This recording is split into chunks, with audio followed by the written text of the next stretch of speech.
పుట్టుకలు పెట్టించుకుంటే. అందుకే గర్భాలయం లోపలికే తప్ప బయటికి ఎగ్జిట్ గేటు గర్భాలయం వెనక గోడలోంచి పెట్టరు. ఇలా వెడితే పృష్ఠభాగం చూపించకుండా ఎలా వెళ్ళావో అలాగే వెనక్కి అడుగులు వేసుకుని బయటికి రా అంటారు. అంటే ఒకసారి వెళ్ళింది ఆయనలో చేరిపోవడానికే తప్ప ఆయన్ని దాటి వెళ్ళిపోవడానికి నీకు ఇంకేం లేదు. ఆయనలో కలవడమే జన్మ యొక్క సార్థకత. కానీ అది మరిచిపోయాడు. ఈ రహస్యం అమ్మ ఎక్కడ చెప్తుందో తెలుసా అండి? లతా మంగేష్కర్ అవనివ్వండి, ఎంఎస్ సుబ్బులక్ష్మి గారు అవనివ్వండి, లేకపోతే ఎంత పెద్ద విదుషీమణి అవనివ్వండి, ఎంత గాయని కానివ్వండి, అమ్మ పాడే జోలపాట అంటే ఒక్కటే జోలపాట. ఏమిటా జోలపాట? ఉయ్యాల్లో పడుకోబెడుతుంది, ఉయ్యాల ఊపుతుంది, పిల్లాన్ని తొట్లో పెట్టామనో అదొక పెద్ద సంబరం.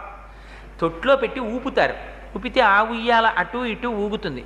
ఊగితే అమ్మ అంటుంది వీడు ఏడుపు మానేస్తాడు ఉయ్యాల్లో పట్టుకోగానే. అలా ఏడుపాపిన పిల్లాడిని చూసి